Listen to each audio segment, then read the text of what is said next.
नमस्कार दोस्तों, आज हम आपको बताएंगे उस चौराहे पर ट्रैफिक पुलिस की आत्मा करती है ड्यूटी। तो चलिए चलते हैं। दोस्तों, कभी कभी कुछ ऐसी रहस्यमयी घटनाएं घट जाती हैं कि जिसके कारण हम यह मानने के लिए विवश हो जाते हैं कि मरने के बाद भी प्रेत, पितर आदि योनियां भी होती हैं। एक ऐसी ही रहस्यमयी कहानी उत्तर प्रदेश के बलिया जिले हीरालाल चौराहे की है। इस चौराहे पर ट्रैफिक पुलिस के पद पर हरिप्रसाद नाम के एक व्यक्ति तैनात थे। हरिप्रसाद जी ट्रैफिक पुलिस के पद पर पिछले 20 वर्षों से कार्यरत थे। दोस्तों, वे अपनी ड्यूटी के प्रति बहुत निष्ठावान थे। वे हमेशा समय पर अपने कार्यस्थल पर पहुंचते और पूरी ईमानदारी के साथ अपने ट्रैफिक कार्य का निर्वाह करते थे। दोस्तों, महीने में कम से कम छुट्टियां लेते थे क्योंकि इस चौराहे पर ड्यूटी देने वालों की कमी थी। उस चौराहे पर भीड़ का दबाव बहुत ज़्यादा था। उनका सोचना था यदि मैं अधिकतर अवकाश पर रहूँगा तो इस चौराहे पर कोई ट्रैफिक पुलिस न रहने के कारण भारी दुर्घटना हो सकती है। घर वाले हरिप्रसाद जी को उलाहना देते थे कि क्या तुमने ही सारे विभाग का ठेका लिया है? तो ट्रैफिक पुलिस हरिप्रसाद जी चिढ़कर उत्तर देते थे कि हाँ, मैंने ही उस चौराहे का ठेका लिया है और मरने के बाद भी उस चौराहे में मैं भूत बनकर अपना काम करता रहूँगा। दोस्तों, घर वाले हरिप्रसाद जी की ऐसी बात सुनकर चुप हो जाते थे।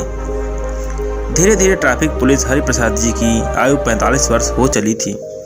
एक दिन अनहोनी हो गई। हरिप्रसाद जी ड्यूटी करके बाइक से अपने घर लौट रहे थे कि एक ट्रक ने उनके बाइक की भिड़ंत हो गई और घटनास्थल पर ही उनकी मृत्यु हो गई। दोस्तों, इस घटना को कई महीने बीत गए थे। वह चौराहा बिना ट्रैफिक पुलिस हरिप्रसाद के सूना हो गया था। दरअसल उनकी मौत को हो जाने के पश्चात किसी भी ट्रैफिक पुलिस की ड्यूटी इस चौराहे पर नहीं लगी थी। लेकिन लोगों को कभी कभी यह महसूस होता था कि मरने के बाद भी ट्रैफिक पुलिस हरिप्रसाद जी की आत्मा यहाँ अभी भी हीरालाल चौराहे के इर्द गिर्द घूम रही है। क्योंकि भारी भीड़ के समय हरिप्रसाद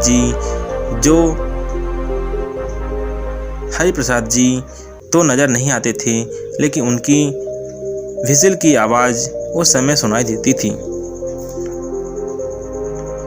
दोस्तों, एक दिन उस चौराहे पर भयंकर दुर्घटना होते होते बची। हुआ यूं कि उस दिन जब इस चौराहे के एक स्कूल रिक्शा गुजर रहा था तो अचानक एक छोटा सा बच्चा उस स्कूल रिक्शे से उछलकर सड़क पर आ गिरा। दुर्भाग्यवश दूसरी तरफ से एक वैन आ रही थी। इससे पहले कि वह बच्चा उस वैन के नीचे आकर दब जाता, उससे पहले ही लोगों ने देखा कि एक ट्रैफिक पुलिस ने बड़ी तेज़ी के साथ उसे गिरे हुए बच्चे को अपनी गोद में उठा लिया। दोस्तों, जिसके कारण उस बच्चे की जान बच गई, वरना उसकी वैन के नीचे दबकर मौत हो सकती थी। उस ट्रैफिक पुलिस ने उस बच्चे को फिर रिक्शा में बैठा दिया।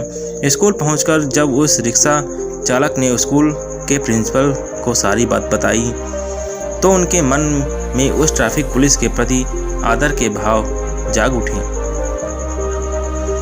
जिसने उनके स्कूल में पढ़ने वाले बच्चे की जान बचाई थी।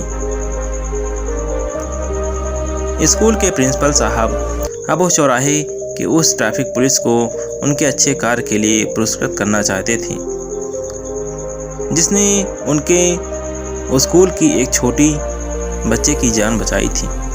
दोस्तों, एक दिन प्रिंसिपल साहब अपनी उस एक रिक्शा चालक के साथ अपनी गाड़ी से हीरालाल चौराहे पहुँचे। उन्हें उस ट्रैफिक पुलिस से मिलने की चाह थी जिसने बच्चे की जान बचाने का नेक कार्य किया था। जब वह उस चौराहे पर पहुँचे तो उन्हें वहाँ कोई ना मिला। तब उन्होंने ट्रैफिक विभाग से पता किया कि इस हीरालाल चौराहे पर कौन सा ट्रैफिक पुलिस तैनात है। ट्रैफिक विभाग से जो कुछ उन्हें पता चला वह चौंकाने वाला था। उन्हें पता लगा कि 3 महीने पहले उस चौराहे पर हरिप्रसाद नाम के व्यक्ति ट्रैफिक पुलिस के रूप में कार्यरत थे, लेकिन एक एक्सीडेंट में उनकी मृत्यु हो गई। उसके पश्चात अब तक उस चौराहे पर किसी की भी ड्यूटी नहीं लगी है।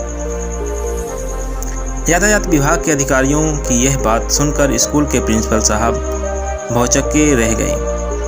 दोस्तों, जब उस चौराहे पर कोई ट्रैफिक पुलिस तैनात नहीं है तो फिर वह कौन था जिसने बच्चे की जान बचाई। लेकिन अब सबको समझ आ गया था कि उस बच्चे को बचाने वाला कोई और नहीं, ट्रैफिक पुलिस हरिप्रसाद जी की आत्मा थी, जिसने हीरालाल चौराहे पर उस स्कूली बच्चे की जान बचाई थी। लोग आश्चर्यचकित थे कि मौत के बाद भी ट्रैफिक पुलिस हरिप्रसाद जी उस चौराहे पर ड्यूटी कर रहे हैं, क्योंकि अभी तक उस चौराहे पर किसी अन्य ट्रैफिक पुलिस की तैनाती नहीं हुई। ट्रैफिक पुलिस हरिप्रसाद जी की आत्मा के द्वारा इस चौराहे पर ड्यूटी करने के कारण बस इतना रहा होगा कि उनका यह चौराहा दुर्घटना से बचा रहे। तो इसी तरह के रहस्यमयी फैक्ट सुनने के लिए हमारा चैनल सब्सक्राइब कर लें, इस वीडियो को लाइक कर दें और बेल आइकन प्रेस कर लें ताकि नया अपडेट सबसे आगे आपको मिले। फिर मिलते हैं। धन्यवाद।